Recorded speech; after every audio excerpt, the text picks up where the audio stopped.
Hi. அ எல்லாருக்கும் வணக்கம். இந்த மாரி ஒரு வீடியோ நான் எதிர்பார்க்கல.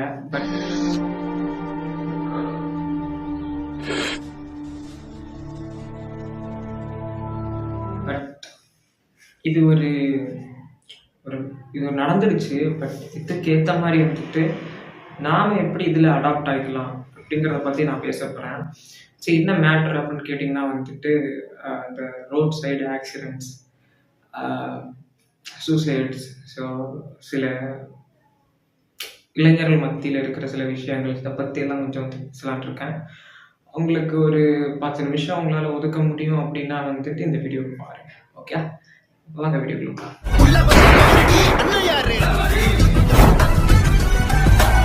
ரிக்வெஸ்ட்டா கேட்டுக்கிறது என்ன அப்படின்னா, நம்ம ஸ்டைல் காமிச்சுக்கலாம். நம்ம புது புது பைக்ஸ் வாங்கிக்கலாம். நம்ம என்ன வேணா பண்ணிக்கலாம். அது நம்மளோட காசு, இல்ல நம்ம அம்மா, அப்பா நமக்கு தர்றது. என்ன வேணா பண்ணிக்கலாம். But only one thing. Okay. நீங்க பைக் வாங்குங்க, வாங்காம இருங்க. That's your wish. பட் இருந்தாலும் அத உன்னோட காசுல வாங்கி பாருங்க. ஒரு ஃபோனா இருக்கட்டும், ஒரு பைக்கா இருக்கட்டும், ஏன் ஒரு ஷர்ட்டா இருக்கட்டும், ஒரு காப்பா இருக்கட்டும், உன்னோட காசுல வாங்கி பாரேன். அதுல இருக்கிற அந்த ஒரு ஃபீலிங்ஸே வேற மாரி இருக்கும். This little part is called happiness.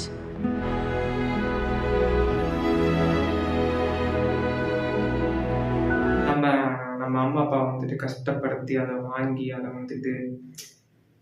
எதுக்கு? ஸோ வேணாங்கிறேன். இப்ப நீ இது பேசுறதுக்கு அப்படின்னு கேட்பீங்க. நான் ஏன் சொல்றேன் அப்படின்னா என்னோட ஸ்கூல்ல எனக்கு ஒரு சார் சொன்னாரு, "நீ வளர்ந்து என்ன பண்ண போற? என்ன வாங்க போற?" அப்படின்னு கேட்கும்போது, சார் நான் எனக்கு ஒரு ஒரு பெரிய கார் வாங்கணும் சார். அந்த கார் எங்க அம்மா, அப்பா வாங்கி தருவாங்க சார் அப்படின்னு. பைத்தியம்! நீ உழைச்சு வாங்கு பைத்தியம் அப்படின்னாரு. ஒரே வார்த்தை. எனக்கு அப்ப அந்த ஒரு சென்ஸ் கிடையாது. நான் 6த் தான் படிச்சுட்டு இருந்தேன். எனக்கு சென்ஸ் இல்ல. நான் நார்மலா தான் கேட்டு சொன்னேன். அப்பதான் எனக்கு புரிஞ்சுச்சு. உன்னோட காசுல நீ உழைச்சு வாங்குனாதான்ப்பா அது உனக்கு இதா இருக்கும் அப்படிங்கிறாரு. கரெக்ட் தான். அது எனக்கு ரியலைஸ் ஆக ஆக நான் என் வீட்ல ஒரு இது கூட நான் கேட்டது கிடையாது. ஓகே.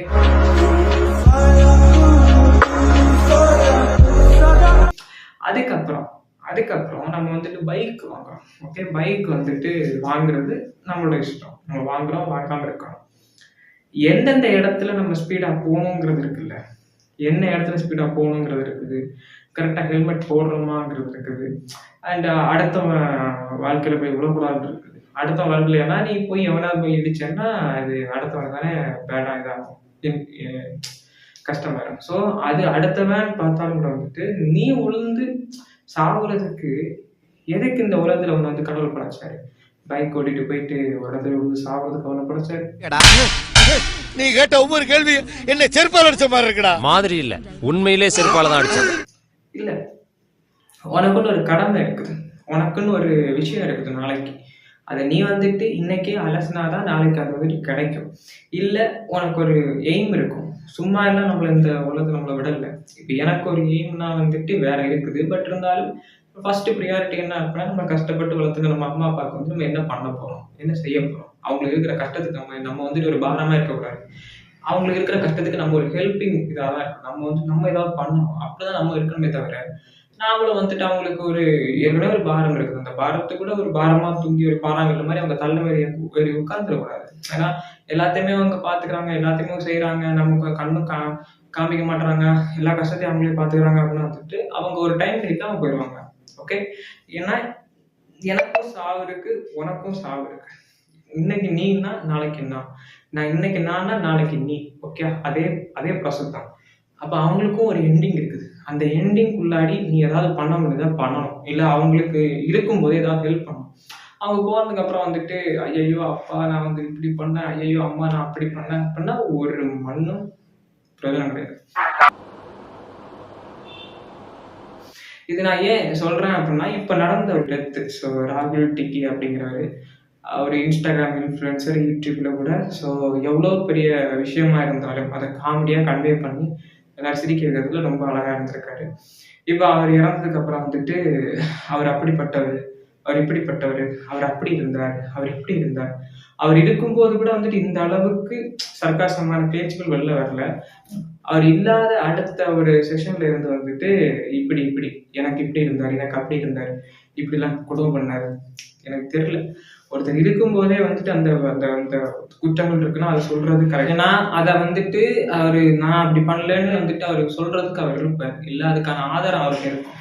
அவரே இல்லாம வந்துட்டு நீ யார் மேல பழி சுட்ட போற அப்படிங்கிறது தான் என்னோட ஒரு கேள்வியா இருக்குது. அது மட்டும் இல்லாம வந்துட்டு அவரு அது ஒரு ஆக்சிடென்ட். பட் அந்த ஆக்சிடென்ட்டை வச்சு எத்தனை பேர் என்னென்ன பேசிட்டு இருக்காங்கன்னு நமக்கு பார்க்க முடியுது. யூடியூப்லேயே நீங்க பார்க்க முடியுது. அண்ட் என்ன கேட்டீங்க அப்படின்னா வந்துட்டு இப்படி நீ பேசிட்டு இருக்கல, கர்மா இஸ் பூமராங். You know that. இன்னைக்கு நீ இவ்வளோ பேசிட்டு இருக்க அப்படின்னா நாளைக்கு உனக்கு எதுவும் ஆகாது அப்படிங்கிறது உனக்கு ஒரு நிச்சயம் இருக்குதா? கிடையாது. நம்ம என்ன பேசுறோம், என்ன பண்றோம், என்ன பண்ணிட்டு இருக்கிறோம், எவ்வளோ காசு எதுக்காக ஏர்ன் பண்றோம், எல்லாமே வந்துட்டு கணக்கு பண்ணப்பட்டு இருக்குது. ஸோ அந்த கணக்கை நீங்க கரெக்டா பார்த்துக்கோங்க.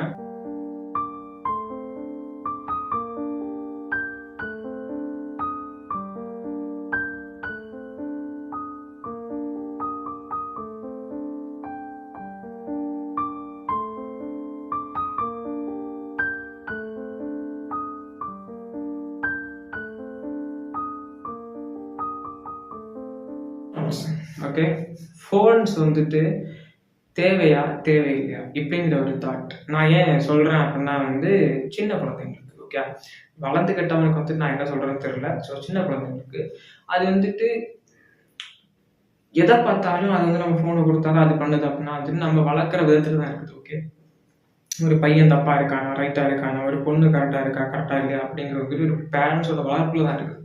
சரி, அப்படியே கரெக்டா வளர்த்தாலுமே வந்துட்டு தெரியாதனமா தப்பு பண்ணுது அப்படின்னா அது ஒரு ஃப்ரெண்டா ஒரு கேரிங் பண்ணணும். ஒரு ஃப்ரெண்டா வந்துட்டு பேரண்ட்ஸ் அதை அனலைஸ் பண்ணாதான் அது நம்ம கையில நிற்கும். இல்லை அப்படின்னா வந்துட்டு அது அது பாட்டு தான் அலையும். ஸோ அது வந்துட்டு நம்ம ஒன்றும் பண்ண முடியாது.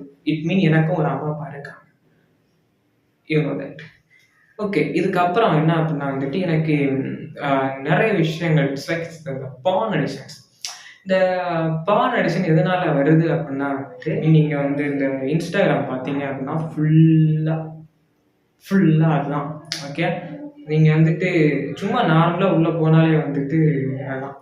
நம்ம அதில் என்ன பண்ண முடியும்?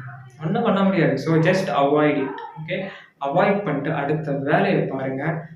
நமக்கு இதை விட நிறைய வேலை இருக்குது. இப்போ இதை பார்த்து உட்கார்ந்துட்டு இருந்துட்டு ஒன்றும் பண்ண முடியாது. இப்போ எனக்கும் தான் சொல்லிக்கிட்டு இருக்கேன்.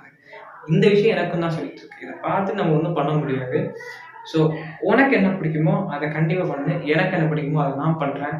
ஆனால் யாருக்கும் எந்த பாதகமும் இல்லாமல் ஒரு விஷயத்த பண்ண நினைக்கிறீங்களா, கரெக்டாக பண்ணுங்க. இதை ஏன் சொல்கிறேன் அப்படின்னா வந்துட்டு இந்த விஷயத்தை நான் இப்போ சொல்ல வேண்டிய காரணம் என்ன அப்படின்னா இந்த ராகுல் டிக்கோட டெத்து காரணமாக தான் இந்த எல்லா விஷயத்தையும் நான் வந்துட்டு ஒரே வீடியோவில் சொல்லிடலாம் அப்படின்னா சொல்கிறேன். ஸோ ஒரு 10 நிமிஷம் உங்களால் வந்துட்டு இதை ஒதுக்க முடிஞ்சு அப்படின்னா வந்துட்டு தேங்க்ஸ் ஃபார் தட். அண்டு இதை பார்த்துட்டு என்னப்பா 2K கிட் பூமரா இல்லை வந்துட்டு ஒன்றும் பிரச்சனை கிடையாது. இப்போ நீ இப்படி நினைச்சிட்டு இருக்கேன்னா இதுவே ஒரு 5 வருஷமோ 6 வருஷமோ தாண்டி நம்ம ஏன்டா அப்படி இருந்தோம் அப்படிங்கிற மாதிரி வந்துட்டு இன்னைக்கு நான் இதை சொல்லும் போதே எனக்கு ஒரு மாதிரி இருக்கும். இல்லை இதை சொல்லும் போதே வந்து உனக்கு வந்துட்டு எனக்கு கலாய்க்க தோணலாம். பட் அந்த டைம் வரும்போது நீ அதை திங்க் பண்ணிப்பாங்க. ஏன் நான் சொல்றேன் அப்படின்னா வந்துட்டு நானும் ஒரு அடங்காப்படாரி மாதிரி தான் நானும் அழுதுட்டு இருந்தேன். சில நாட்கள் வேலைக்கு போக மாட்டேன், ஒழுங்கா எதுவும் பண்ண மாட்டேன், சம்திங். எனக்கு சும்மா இருக்கணும், வீட்டில் சும்மா இருக்கணும், அவ்வளோதான். எனக்கு நான் வந்துட்டு வேற எதுவும் பெருசா எல்லாம் நான் வந்துட்டு பண்ணது கிடையாது.